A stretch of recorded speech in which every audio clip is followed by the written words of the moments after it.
बिस्मिल्लाहिर्रहमानिर्रहीम। अस्सलामुअलैकुम जी। तो उम्मीद है आप सब लोग खैरियत से होंगे। आज हम आप लोगों के लिए एडवर्ब के ट्रिकी रूल्स लेकर आए हैं एमसीक्यूज़ की फॉर्म में। जैसे हम लोगों ने नाउन के रूल्स को एमसीक्यूज़ की फॉर्म में डिस्कस किया था, उसी तरह आज हम एडवर्ब के रूल्स को एमसीक्यूज़ की फॉर्म में डिस्कस करेंगे, क्योंकि ये फिर भूलते नहीं हैं और याद रह जाते हैं।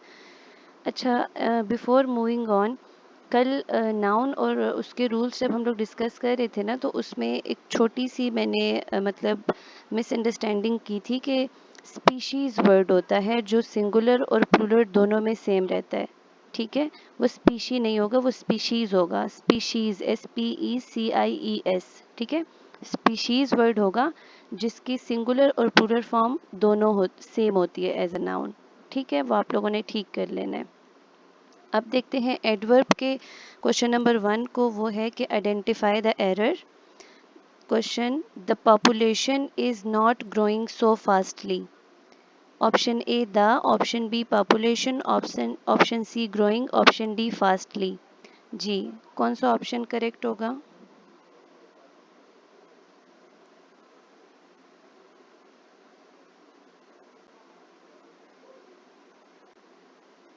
बिल्कुल ऑप्शन डी। क्यों? क्योंकि यहाँ पे ऑप्शन डी गलत है। इसलिए गलत है क्योंकि जब भी हमारा कोई एडवर्ब ऑफ मैनर हम बनाते हैं ना, तो हम किसी एडजेक्टिव के साथ एल वाई को ऐड कर देते हैं, तो इससे हमारा एडवर्ब ऑफ मैनर बन जाता है। जैसे स्लो के साथ एल वाई लगाया तो स्लोली बन गया।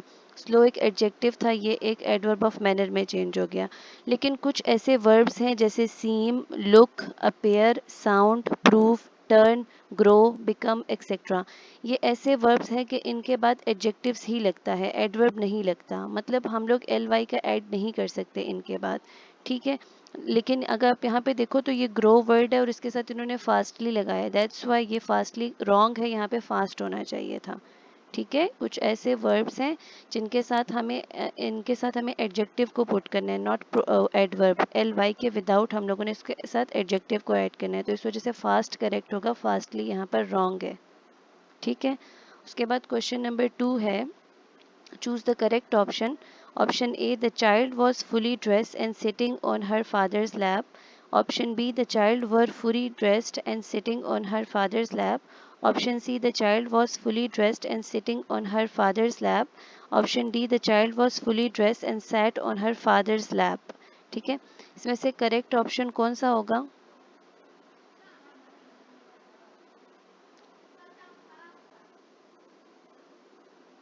जी बिल्कुल करेक्ट ऑप्शन ऑप्शन सी है। क्यों ऑप्शन सी करेक्ट है, देखते हैं। क्योंकि हमें ये चीज़ याद रखनी है कि जब कभी भी हमें एक एडवर्ब गिवन हो, ठीक है, और वो एडवर्ब कैसे बना हो कि वो एडजेक्टिव के साथ एल वाई लगाकर एडवर्ब बनाया गया हो, और उस एडवर्ब को फिर हमेशा एक पास्ट पार्टिसिपल और third form of verb follow करेगा। ठीक है, जैसे आप लोग यहाँ पे देखें, ये जो फुल था ये एक एडजेक्टिव था, जब इसके साथ एल वाई लगाया तो ये फुली बन गया एडवर्ब।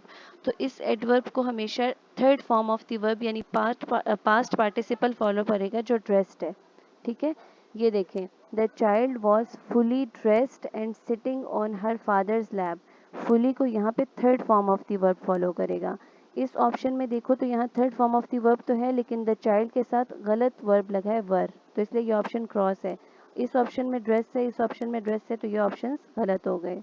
इसलिए हमारा ऑप्शन सी करेक्ट है कि जब कभी भी किसी एडजेक्टिव के साथ एल वाई ऐड करके उसे एडवर्ब बना दिया जाता है, तो फिर उसके बाद हमेशा third form of the verb और पार्टिसिपल फॉलो होगी।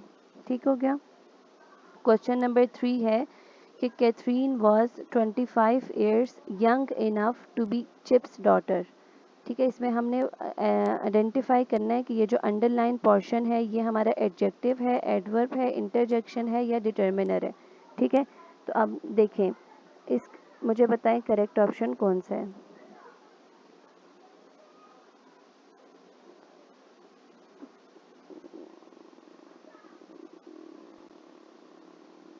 जी, हमारा करेक्ट ऑप्शन है बी। यहाँ पे जो करेक्ट ऑप्शन है ये है एडवर्ब।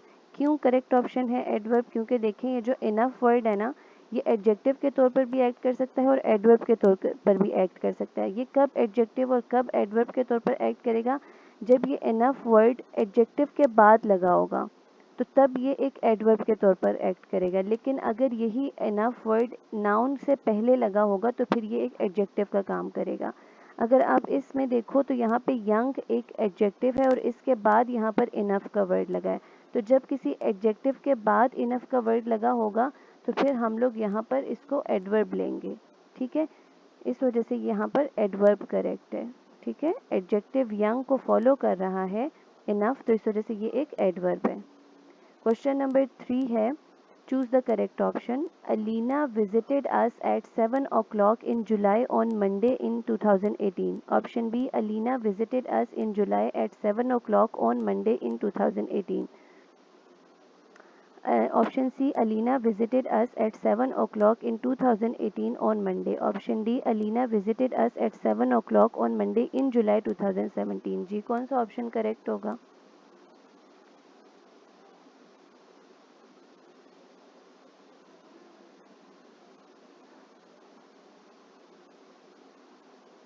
ऑप्शन डी करेक्ट है। ऑप्शन डी क्यों करेक्ट है? क्योंकि देखें हमें हमें जब भी ना करेक्ट ऑर्डर ऑफ एडजेक्टिव को फॉलो करना होगा टाइम के लिए, ये सारे हमें, तो हम लोग एक मतलब एक असेंडिंग ऑर्डर मूवमेंट के थ्रू मूवमेंट करना स्टार्ट करेंगे।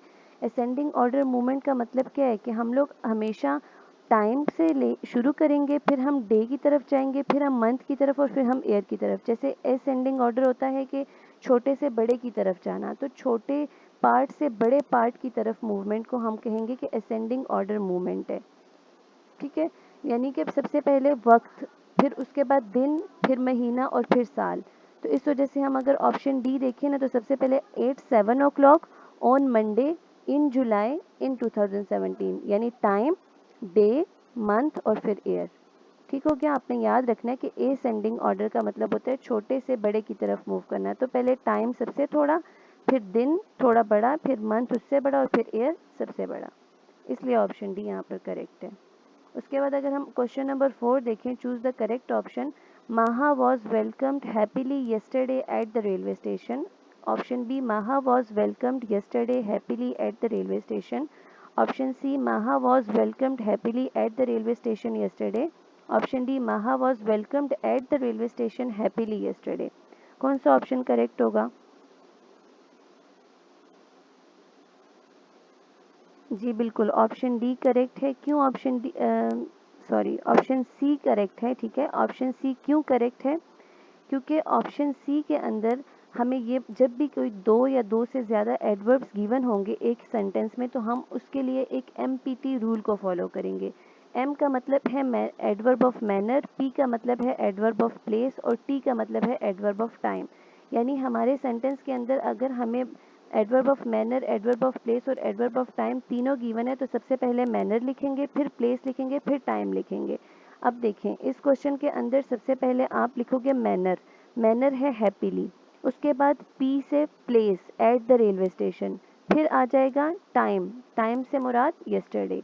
तो माहा was welcomed happily at the yesterday at the railway station yesterday. यहाँ पे टाइम पहले है, मैनर बाद में है और फिर प्लेस है। ये रॉन्ग है, इस ये भी रॉन्ग है, ये भी रॉन्ग है। क्यों? क्योंकि यहाँ पे एमपीटी रूल नहीं फॉलो हुआ और सिर्फ ऑप्शन सी ऐसा है जिसके अंदर पहले मैनर है हैप्पीली, फिर है प्लेस और फिर है yesterday time. That's why option C is correct है। ठीक हो गया? एमपीटी रूल को फॉलो करना है जब हमें दो या दो से ज़्यादा एडवर्ब्स की सीक्वेंस को फॉलो करना होगा, तो फिर हम मैनर को लिखेंगे, फिर प्लेस को और फिर टाइम को, यानी एमपीटी रूल को फॉलो करेंगे। क्वेश्चन नंबर 5 देखें तो identify the underlined word in a sentence. ठीक है, ये अंडरलाइन सेंटेंस के वर्ड के जो गिवन है सेंटेंस के अंदर वो है enough. I have bought enough eggs. अब ये देखिए, मैंने आप लोगों ने बताना है ये एडजेक्टिव है, एडवर्ब है, डिटर्मिनर है या कुछ भी नहीं है।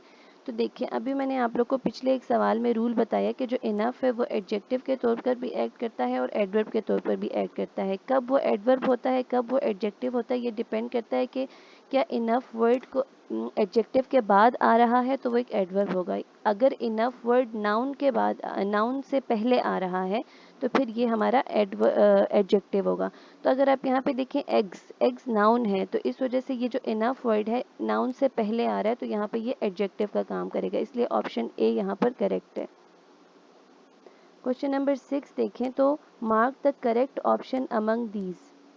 I have often thought of keeping self record of accountant.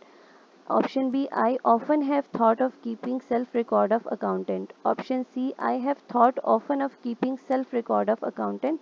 And option D, all are correct. जी कौन सा ऑप्शन करेक्ट होगा?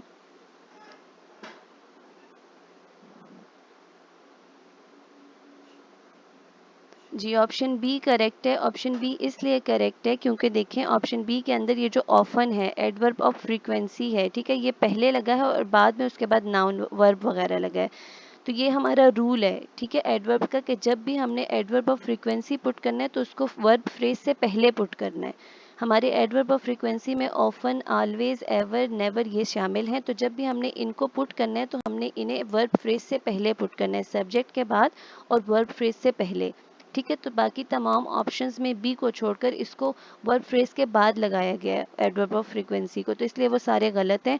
और सिर्फ ऑप्शन बी है जिसके अंदर आई के बाद ऑफन लगा और फिर थॉट ऑफ, ठीक है, हैव थॉट ऑफ यानी वर्ब फ्रेज बाद में लगा है, तो इसलिए ऑप्शन बी करेक्ट है। फिर अगर हम क्वेश्चन नंबर 7 देखें, choose the correct option. Option A, rarely am I visited the zoo before in my life. Option B, rarely I am visited the zoo before in my life. Option C, rarely I visited am the zoo before in my life. Option D, rarely am visited I the zoo before in my life. तो correct option क्या होगा यहाँ पर? जी correct option है option A. क्यों? क्योंकि ये जो रेयरली लगा है ये है एडवर्ब ऑफ एम्फेसिस, और एडवर्ब ऑफ एम्फेसिस दूसरे कौन से होते हैं? Only, rarely, seldom, never, again, not once, no sooner, only, hardly, again.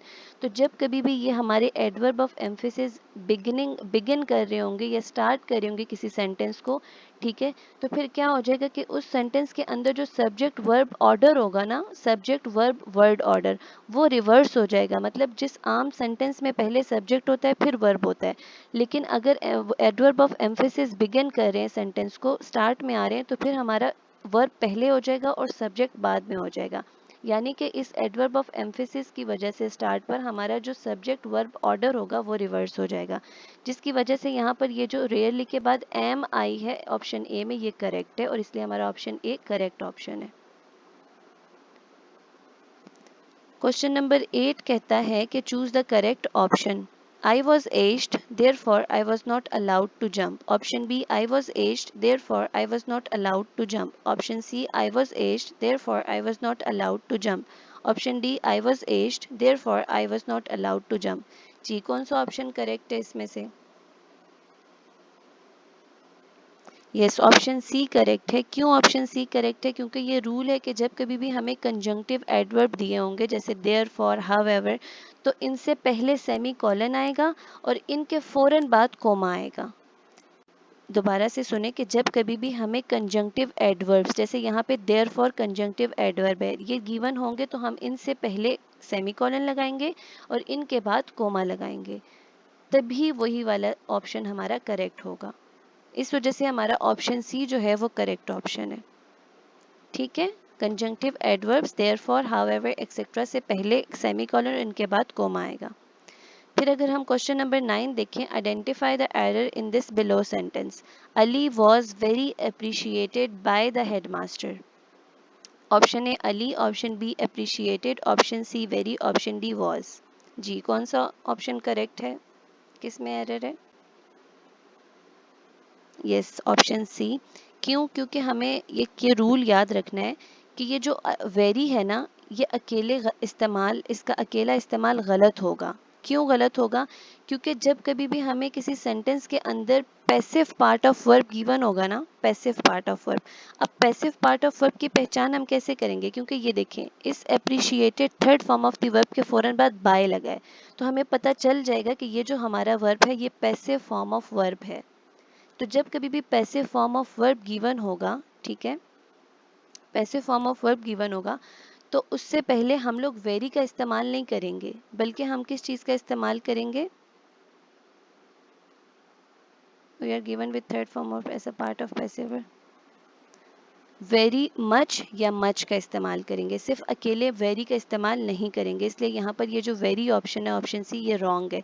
यहाँ पे आएगा Ali was much appreciated by the headmaster या Ali was very much appreciated by the headmaster. ठीक है, सिर्फ अकेले वेरी नहीं आएगा। क्यों? क्योंकि यहाँ पे पास्ट वर्ब है पैसिव पार्ट का, पैसिव पार्ट पास्ट पार्टिसिपल है पैसिव पार्ट का, तो उससे पहले वेरी मच या वेरी मच आएगा, या वेरी मच आएगा या मच आएगा, इसलिए यहाँ पे ऑप्शन सी रॉन्ग है। ठीक हो गया। क्वेश्चन नंबर 10 देखें तो identify the error in a sentence. The ground was very stiff and hard that he made slow progress. ठीक है, अब ऑप्शन ए है द ग्राउंड, ऑप्शन बी है वेरी स्टिफ, ऑप्शन सी है डेट, ऑप्शन डी है made. जी, तो किस ऑप्शन में एरर है? बिल्कुल ऑप्शन बी में एरर है, वेरी स्टिफ में। क्यों? क्योंकि देखें हमें हमेशा सो उसके बाद एडजेक्टिव या एडवर्ब ऐड करना है, वेरी और टू ऐड नहीं करना जब हमें रिलेटिव क्लॉज से पहले बात करनी है। देखिए जैसे यहाँ पर ये जो that he made slow progress, ये जो डेट है ये हमारा रिलेटिव प्रोनाउन है, तो ये रिलेटिव क्लॉज से पहले की जो बात हो रही है ना, इसके बाद पहले जब हमने रिलेटिव क्लॉज से पहले बात करनी है तो फिर हम लोगों ने यहाँ पर वेरी पुट नहीं करना, बल्कि हमने सो पुट करना है। ठीक है, सो पुट करना है और फिर उसको एडजेक्टिव और एडवर्ब फॉलो करेगा। वेरी या टू पुट नहीं करना, वो गलत हो जाएगा। तो इस वजह से इस ऑप्शन में जो the ground was so stiff and hard आएगा, सो स्टिफ एंड हार्ड। क्यों? क्योंकि ये जो रिलेटिव क्लॉज ऑफ आउटकम है ना, इससे पहले यहाँ पे सो आना चाहिए, नॉट वेरी। ठीक है, ये रूल है, इसको याद करना होगा आपको। इसके बाद क्वेश्चन नंबर 11 है choose the error from the sentence. I was having such a good time that I stayed an extra day. जी, option A having, option B such a good, option C that, option D no error. कौन सा correct होगा? थोड़ा सा दिमाग लगाएं। बिल्कुल, ये सेंटेंस बिल्कुल करेक्ट है, इसमें कोई एरर नहीं है। क्यों? देखते हैं एक्सप्लेनेशन में। क्योंकि देखें यहाँ पर जो सेंटेंस के अंदर डैट लगा हुआ है ना, ये यहाँ से बता रहा है कि इससे आगे रिलेटिव क्लॉज शुरू हो रहा है। That I stayed an extra day, ये तो हो गया रिलेटिव क्लॉज। इस that I stayed an extra day relative clause से पहले अगर हमें नाउन फ्रेज गिवन होगा ना, तो वो सच से शुरू होगा। सच, वो सच से शुरू होगा। ठीक है, और यहाँ पे अगर आप देखो तो ये जो हमारा नाउन फ्रेज है सच अ गुड टाइम, ये सच से ही शुरू हो रहा है, तो यहाँ पर कोई रॉन्ग ऑप्शन नहीं है। ठीक है, एक दफ़ा एक्सप्लेनेशन को पढ़ते हैं। because there is one of the rule of adverb that when we are given with a noun phrase before a that clause, ठीक है, that clause से पहले कोई noun phrase given होगा sentence के अंदर, then that noun phrase should always need to start from such plus adjective। ठीक है, सच से वो स्टार्ट होगा, वो वेरी से या सो से स्टार्ट नहीं होगा। ठीक है, वेरी या सो से स्टार्ट नहीं होगा, वो सच से स्टार्ट होगा। तो इस वजह से ये जो हमारा सेंटेंस है, इसमें जो ये नाउन फ्रेज है हमारा सच अ गुड डे, ये सच से ही स्टार्ट हो रहा है। और इसके बाद यहाँ पर आप लोग देखें तो यहाँ पे हमारा रिलेटिव क्लॉज है, और रिलेटिव क्लॉज से पहले नाउन फ्रेज जो होगा वो सच से शुरू होगा, वेरी या उससे शुरू नहीं होगा, सो से। तो डेट्स वाई ये ऑप्शन हमारा करेक्ट हुआ।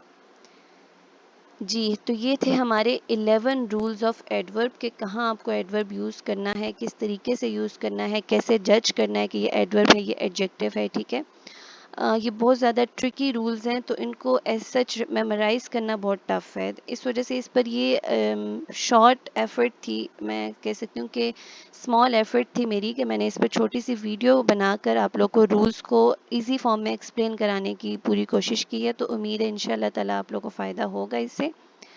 नाउन के भी डाल चुकी हूँ मैं वीडियो, उसका लिंक भी मैं डिस्क्रिप्शन में डाल दूँगी, वो भी आप लोगों ने ज़रूर देखना है, ये रूल्स बहुत इंपॉर्टेंट है। ठीक है, और ये थी हमारी आज की वीडियो। अपना बहुत सारा ख्याल रखिएगा, अच्छे से पढ़ाई करते रहिएगा, अपनी दुआ के साथ साथ जो है दवा का भी ख्याल रखना है कि अल्लाह ताला से भी दुआ करनी है और मेहनत भी करनी है, फिर ही कामयाबी नसीब होगी इंशाल्लाह ताला।